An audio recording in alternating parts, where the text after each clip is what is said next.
శుక్లాం భరధరం విష్ణుం శశివర్ణం చతుర్భుజం ప్రసన్నవదనం ధ్యాయేత్ సర్వవిఘ్నోపశాంతయే. ఓం నమో భగవతే వాసుదేవాయ. యూట్యూబ్ ప్రేక్షకులకు, వీక్షకులకు, నా అభిమానులకు, కళాకారులకు, పెద్దలకు, గురు పూజ్యులకు, భక్తులకు, 50 మంది ప్రజానీకానికి, నన్ను ప్రోత్సహించిన యూట్యూబ్ ఛానల్ వారికి, ముఖ్యంగా శ్రీ మాతా రికార్డింగ్ అధినేత సర్వశ్రీ పల్లి నాగభూషణం గారికి, అలాగే నా శ్రేయోభిలాషి కళాకారుల పెన్నిధి, నాకు ప్రేరణ కలిగించిన వారు, కళ పట్ల అమిత ప్రేమానురాగములు కలవారైన గౌరవనీయులు మున్సిపల్ కమిషనర్ సర్వశ్రీ పల్లి నల్లనయ్య గారికి, విశాఖపట్నం జిల్లా పద్మనాభం మండలం మధ్య గ్రామ పురోహితుడు, ప్రముఖ రంగస్థల కళాకారుడు, ఆధ్యాత్మిక ప్రబోధకుడు, అయ్యప్ప భవానీ శివదీక్షాపరుడు, రాష్ట్ర జాతీయ స్థాయి అవార్డు గ్రహీత డాక్టర్ సామవేదం బాలసుబ్రహ్మణ్యం హృదయపూర్వక అభినందనలు, శుభాశీస్సులు, నమస్కారములతో మాఘమాస పురాణము పఠిన కార్యక్రమాన్ని ప్రోత్సహించగలరని కోరుచున్నాను. గ్రంథకర్త కీర్తిశేషులు మదళ కృష్ణమూర్తి పట్నాయక్ గారి రచనను మీకు వినిపించుచున్నాను. కార్తీక మాసములో శివపురాణం పఠనం చేసి దానికి ప్రతి ఒక్కరూ ఆదరించినందుకు ప్రతి వారికి నా కృతజ్ఞతలు, ధన్యవాదములు. కార్తీక మాసం ఎటువంటి ముక్తిప్రదమో అలాగే మాఘమాసము కూడా ముక్తిప్రదమే. కాబట్టి స్త్రీ, పురుష, చిన్న పెద్ద, కుల మత తారతమ్యం లేకుండా ప్రతి వారు మాఘమాస స్నానములు ఆచరించి శ్రీ మహావిష్ణువు, లక్ష్మీదేవి అమ్మవార్ల ఆశీస్సులు పొందగలరు. ఈ పురాణ పఠనములు మనుష్యులలో భగవంతునిపై ఆసక్తి, ప్రేరణాశక్తి కలుగజేయాలనే సత్ ఉద్దేశముతో పురాణ పఠనము చేయుచున్నాను. పురాణ పఠనములో లోటుపాట్లు ఉండవచ్చు, దయతో స్వీకరించి నాకు సహకరించగలరు. మాఘ పురాణం 30 రోజులు 30 అధ్యాయములుగా చేయుచున్నాను. ఛానల్ సబ్స్క్రైబ్ చేయని వారు తప్పనిసరిగా సబ్స్క్రైబ్ చేసి, మీకు తెలిసిన వారికి తెలియచేసి, ఒక లైక్ చేసి శ్రీ మహావిష్ణువు, లక్ష్మీదేవి అమ్మవార్ల అనుగ్రహాన్ని పొందగలరని మనస్ఫూర్తిగా కోరుకుంటున్నాను. నా పితృదేవులు కీర్తిశేషులు సామవేదం రామచంద్రరావు పార్వతమ్మ గారులకు పాదాలకు నమస్కరించి వారి దివ్య ఆశీస్సులతో ముందుగా మాఘమాస విశిష్టత, ఈ మాసములో వచ్చు సంకటహర చతుర్థి, శ్రీ పంచమి, రథసప్తమి, భీష్మాష్టమి, భీష్మ ఏకాదశి, మాఘ పౌర్ణిమ, మహాశివరాత్రి, వీటి యొక్క ప్రాముఖ్యతలను కూడా తెలుసుకుందాం. ఇక పురాణ పఠంలోకి వెళ్దాం. శాంతాకారం భుజగశయనం పద్మనాభం సురేశం విశ్వాకారం గగన సదృశం మేఘవర్ణం శుభాంగం లక్ష్మీకాంతం కమలనయనం యోగి హృద్యానగమ్యం వందే విష్ణు భవభయహరం సర్వలోకైకనాథం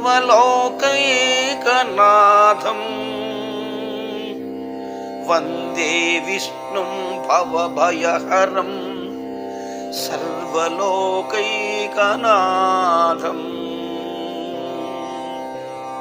ఓం నమో భగవతే వాసుదేవాయ.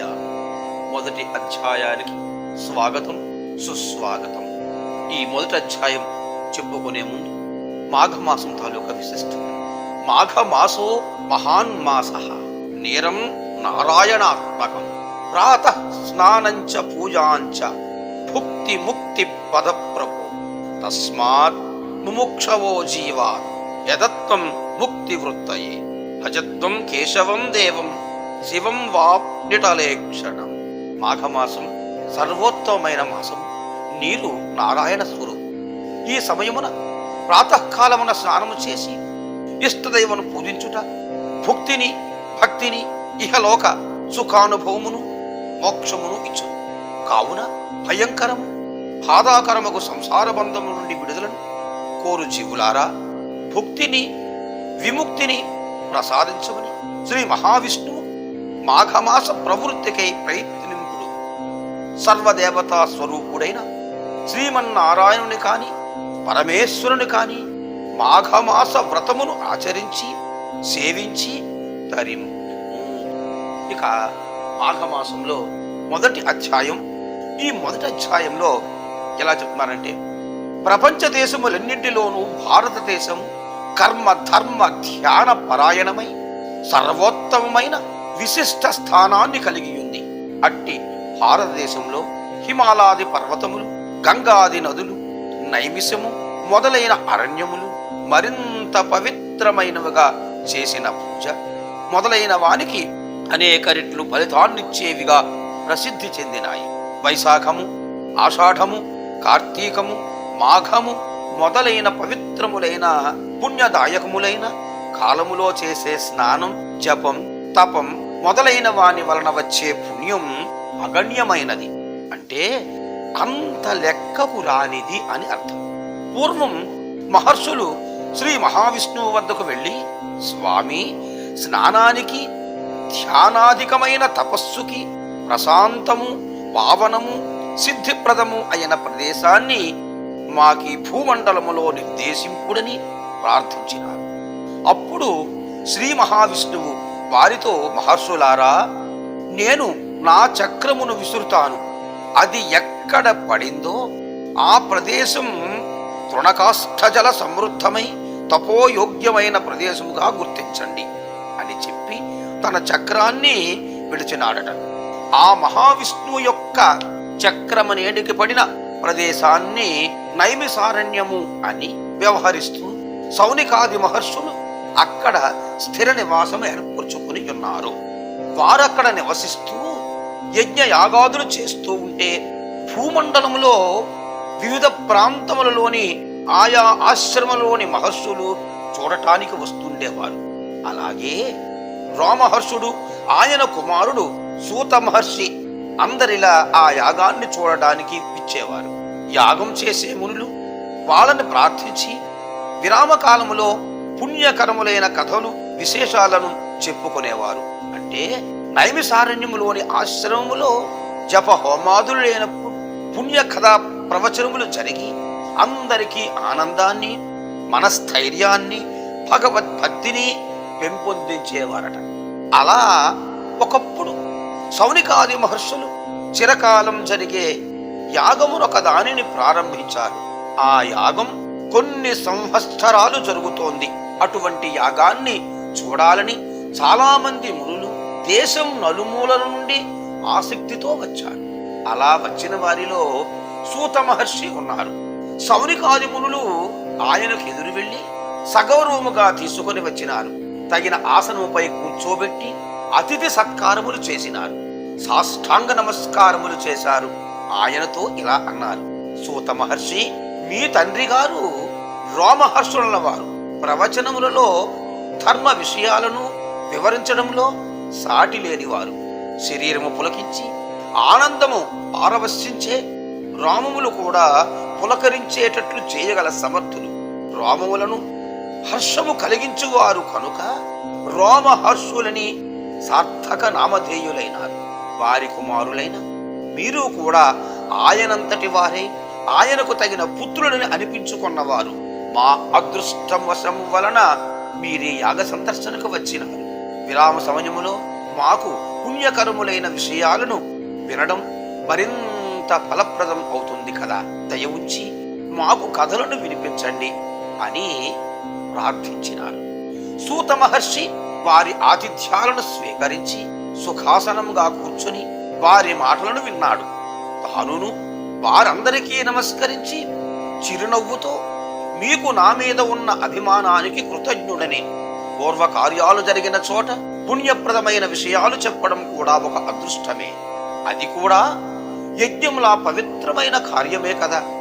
ఈ రూపంగా నన్ను ఈ పుణ్యకార్యంలో ఇలా అన్వయించేటట్లు చేసిన మీకు నేను కృతజ్ఞుడిని. మా తండ్రి గారి వలన విన్న దారిని అనుసరించి వ్యాస మహర్షుల వారు దయా విశేషం చేత నాకు తెలిసిన విషయాన్ని మీ అనుగ్రహం చే స్ఫురింపజేసుకుని యథాశక్తిగా వినిపించి మీ ఆనంద ఆశీస్సులను భగవత్కృపని పొంద ప్రయత్నిస్తాను. మీ ఆజ్ఞ ఏమిటి అని సవినయముగా అడిగినాడు. అప్పుడు మునులు సూత మహర్షి, లోగడ వైశాఖ మాసము, కార్తీక మాసము వీని యొక్క వైశిష్ట్యాన్ని, ఆయా మాసాల్లో చేయవలసిన వ్రతానుష్ఠానాలను వివరించి మాకు ఆనందము కలిగించినారు. ప్రస్తుతం మాఘమాస మహిమను వివరించండని కోరినారు.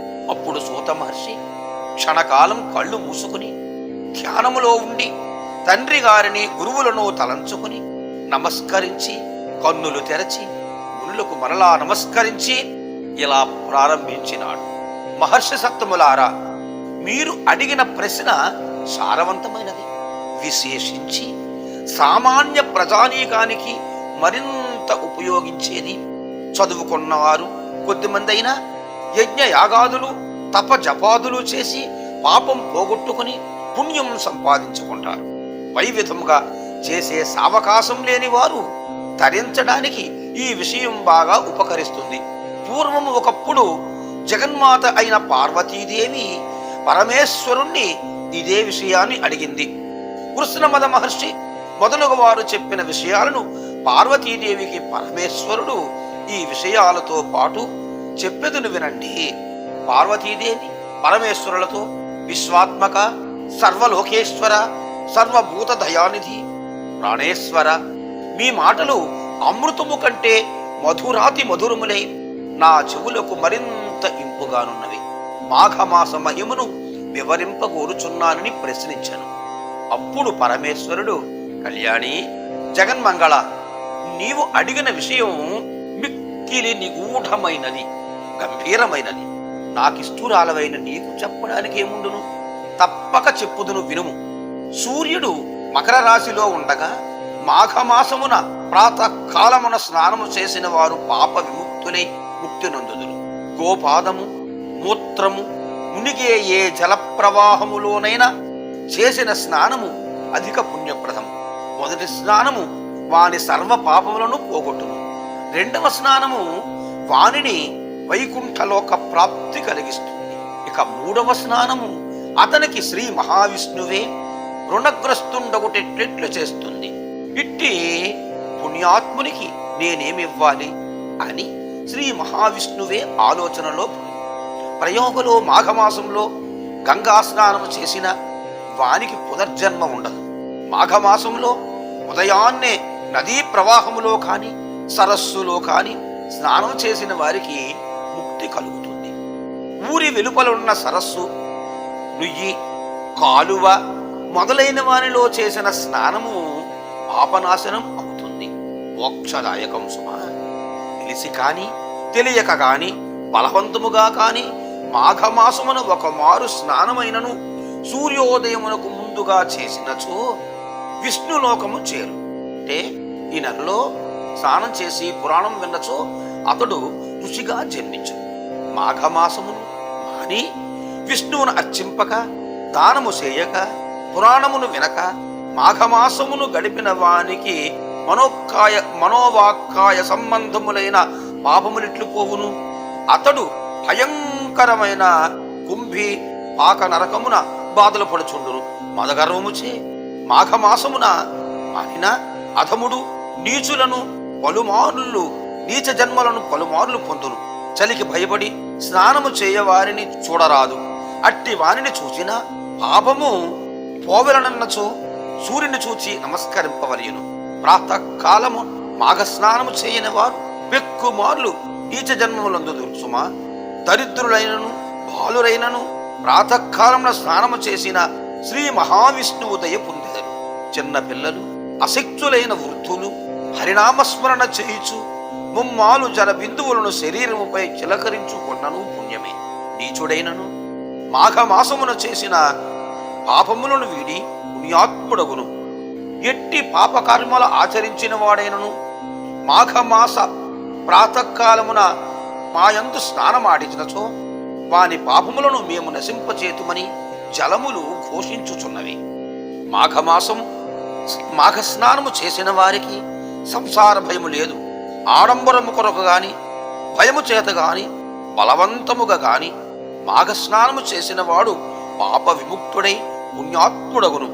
అశక్తుడు తాను మాఘస్నానము చేయలేకపోయినచో స్నానము చేసిన వానికి దక్షిణలిచ్చి వాని నుండి స్నాన ఫలమును పొందవచ్చు. మాఘస్నానమును చేసి చలికి ఆగలేని వారు శ్రీహరిని స్మరించుచు మంట యొద్దకు చలి కాగవచ్చును. ఈ మాసము నిరుపేదలకు వస్త్రదానము కాని కంబళదానము కాని స్నాన ఫలము పొంది పుణ్యవంతులగుదురు. బలవంతముగా స్నానము చేసిన వారికి చేయించిన వారికి పుణ్యము కలుగును. ఈ స్నానము అన్ని వర్ణముల వారు చేయవచ్చును. మాఘమాసము మాఘస్నానము చేయు వారిని నిందించినను పరిహసించినను నివారించినను మహాపాపము కలుగును. పార్వతి, మాఘస్నానము సద్యో ముక్తిప్రదము, దానికి సాటి లేదు. శక్తి లేని వారు కాళ్ళు చేతులు కడుగుకొని ఆచమనం చేసి పురాణమును విన్నను వారికి స్నాన ఫలము కలుగును. అన్ని మాసములలో మాఘమాసము ఉత్తమం. శ్రీహరి దేవత అందరిలో ఉత్తముడు. వృక్షములలో అశ్వస్థ వృక్షము ఉత్తమం. తేజస్వంతులలో సూర్యుడు ఉత్తముడు. శాస్త్రములన్నింటిలోనూ వేదములు ఉత్తమం. కావున మాఘమాస స్నానము చేయు వారిని నిందించినను నివారించినను మహాపాపము కలుగు. 4 వర్ణముల వారిలో బ్రాహ్మణుడు ఉత్తముడు. పర్వతములలో మేరు పర్వతము ఉత్తమం. కావున మాఘమాసము అంత పుణ్యప్రదము సుమా. దిలీపుడను మహారాజు పెక్కు యాగములు చేసిన పుణ్యాత్ముడు, ఉత్తముడైన ప్రజాపాలకుడు. అతడొకనాడు వేటకు పోయెను. అనేక మృగంబులు వేటాడి అలసిపోయాను. మనోహరమైన సరస్సును ఒకదానిని చూచి అతట కొంతకాలము విశ్రమించి తన నగరములకు ప్రయాణమయ్యాను. అప్పుడు వృద్ధ బ్రాహ్మణుడొకడు మహారాజునకు కనిపించెను. రాజు వానికి నమస్కరించి ఆశీస్సులందెను. ఆ బ్రాహ్మణుడు, మహారాజా, పరమ పవిత్రమైన మాఘమాసమున ఈ సరస్సున స్నానము చేయకుండా పోవుచున్నావేమి? మాఘమాసమున చేయు నదీ స్నానము కాని సరస స్నానము కాని మిక్కిలి పుణ్యమునిచ్చును ఎరుగవా అని ప్రశ్నించాడు. రాజు మాఘమాస మహిమను చెప్పమని కోరగా అతడు, రాజా, నీవిప్పుడు సరస్సున తప్పక స్నానము చేసి పొమ్ము. మాఘమాసం స్నానం మహిమ నీ గురువుకు వశిష్ఠుని వారి వలన తెలుసుకునుము అని చెప్పి తన దారిన పోయాను. దిలీప మహారాజు మాఘ స్నాన మహిమ తెలుసుకోవలనని తమ కుల గురువైన వశిష్ఠ మహర్షి ఆశ్రమునకు వెళ్ళను. గురువును దర్శించి నమస్కరించి మాఘమాస మహిమను తెలుపకోరమనను. వశిష్ఠ మహర్షి దిలీపుని ఆశీర్వదించి ఇట్లనెను, నాయనా దిలీప, నీ కోరిక విశిష్టమైనది. మాఘమాసము చాలా విశిష్టము కలిగినది. మాఘమాసమున శివకేశవ ప్రీతికరమైనది. ఆ నెలలో చేసిన పుణ్యకార్యములు ఇతర దినములలో చేసిన పుణ్యకార్యముల కంటే ఎక్కువ ఫలమునిచ్చు. మాఘమాసము ప్రాతకాలమున చేసిన స్నానమే సర్వ పాపమును పోగొట్టి అక్షయములైన పుణ్య ఫలములిచ్చును. స్నానమే అంత అధిక పుణ్యమిచ్చునో పూజ, పురాణము, శ్రవణాదుల వలన ఎంతటి ఫలముండనో ఊహించుకును. మాఘ స్నానము వలన సర్వ దుఃఖములను పోగొట్టుకుని శుభాశుభములను పొంది కొందరి వృత్తాంతములను వివరింతును. దానిని బట్టి మాఘమాస వైశిష్ట్యమును తెలుసుకొన ప్రయత్నం. పూర్వము ఒకప్పుడు భయంకరమైన క్షామం, అంటే వానలు లేకపోవటం వలన, పంటలు పండకపోవటం వలన మొదలు లక్షణములు కరువు వింధ్య హిమాలయ పర్వతముల మధ్యనున్న భూమిలో కలిగిన దాని వలన సామాన్య జనులు, ప్రభువులు, మునులు, మహర్షులు, పశువులు, పక్షులు, సర్వ ప్రాణులు మిక్కిలి బాధపడినవి. అట్టి వారిలో భృగు మహర్షి ఒకడు. అతడు ఆ ప్రాంతమును విడుచుటకు ఇష్టము లేకున్నాను కైలాస పర్వత ప్రాంతమునకు చేరి తనకు నచ్చిన ప్రదేశమునందు ఆశ్రమును నిర్మించుకుని తపమాచరించుకుని చుండెను. పవిత్ర మనోహరమైన ఆ దివ్య ప్రదేశము గంధర్వులు, యక్షులు, కిన్నెరలు, కింపురుషులు మొదలగు దేవజాతుల వారును వచ్చుచుండిరి. అతట విహరించి ఉత్సాహమును పొందుచుండిరి. ఒకనాడు గంధర్వుడకుడు భార్యాసమేతుడై ఆ ప్రదేశమునకు వచ్చెను. అతడు భృగు మహర్షికి నమస్కరించాడు. అతని శరీరము మిక్కిలి సుందరమైన, గంభీరమైన, మనోహరమైన, విచిత్రమై ఉండెను. వాని ముఖము మాత్రము పులి ముఖమై ఉండెను. ఇందువలన అతడు ఎంత చక్కగా ఉన్నను, పులి ముఖము వలన విచిత్రముగా, భయంకరముగా ఉండెను. అతడు భృగు మహర్షికి నమస్కరించి, తర్వాత మునీశ్వర, నాకు భోగ భాగ్యములున్నవి, నా భార్యను చూచితిరి కదా, ఆమె సౌందర్య గుణ సంపద నిరూపమానములు. నేను గంధర్వుడను, మానవున కంటే దివ్య శక్తులు కొన్ని ఉన్నవి. కాని భయంకరమైన, వికారమైన ఈ పులి మొగము నాకు బాధాకరముగా ఉన్నది. దీనిని పోగొట్టుకుంట ఇట్లో తెలియరాకున్నది. ఈ వికారము వలన నాకు గల సుఖములు, భోగములు నన్ను సంతోషపరచటలేదు. దయ ఉంచి నాకీ వికార రూపమును ఉపాయము చెప్పుమని ప్రార్థించను. భృగు మహర్షి గంధర్వుని పరిస్థితికి జాలి కలిగినది. వానికి సాయపడవలనని అనుకున్నాడు. నాయన, పురాకృతమైన కర్మము ఎవరినీ విడువదు. గత జన్మలో చేసిన పాపం వలన నీకు ఈ స్థితి కలిగినది. పాపము, దురదృష్టము, పేదరికము ఈ మూడును జీవిని బాధించు. ఇట్టి వాణిని పోగొట్టుకుని శుభలాభములు పొందవలనన్నా పుణ్య నదుల యందు స్నానము, పవిత్ర క్షేత్రముల యందు దేవపూజ చేసుకొనవలను. ఇట్టి వాణిని పవిత్రమైన కాలమున చేసినచు సద్య ఫలము కలుగు. కాలమంతయు మంచిదే, అయినను మాఘమాసము విశిష్టమైనది. ఈ నెలలో స్నానము, పూజ, జపము, తపము జీవికి గల పాపమును పోగొట్టి శుభమును వెంటనే కలిగించు. అన్ని పుణ్యనదులలో స్నానాధికము చేసినచో వచ్చు ఫలితం మాఘమాసములో నదిలో కాని, సముద్రములో కాని, కాలవలో కాని, సెలయేరులలో కాని ఏ స్వల్ప జల ప్రవాహమైనను అందులో స్నానము చేసినచో వచ్చును. అనగా మాఘమాసమును ఏ ప్రవాహములో చేసినను సర్వతీర్థముల యందు చేసిన పుణ్యము ఇచ్చునంతది గొప్పది. ఏ జాతి వారికైనాను అనంత పుణ్యఫలమునిచ్చును. నీ అదృష్టవశమున ఇది మాఘమాసం ప్రారంభం కావున నీ భార్యతో పాటు ప్రతిదినము ప్రాతకాలమున మాఘస్నానమును, ఇష్టదేవతా పూజను అచ్చటనున్న నదిలో చేయము అని భృగు మహర్షి గంధర్వునకు చెప్పాడు. ఆ గంధర్వుడు ముని చెప్పినట్లుగా అచట ఆ నదిలో మాఘమాస తీరమున ఇష్టదేవతా పూజను విడువక మాఘమాసం అంతయును చేసెను. ఆ పుణ్యవశమున వానికి పులిముఖము పోయి వానికి సుందరమైన ముఖము వచ్చెను. గంధర్వుడును ఆశ్చర్యపడి మాఘమాస మహిమను కీర్తించుచు కృతజ్ఞుడై మునికి భార్యతో పాటు నమస్కరించను.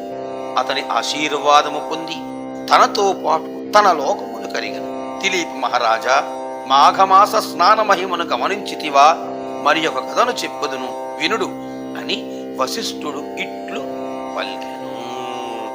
స్వస్తి ప్రజాభ్యః పరిపాలయంతాం న్యాయేన మార్గేణ మహీం మహీషాః గోబ్రాహ్మణేభ్యః శుభమస్తు నిత్యం లోకా సమస్తా సుఖినో భవంతు సర్వే జనః సుఖినో భవంతు.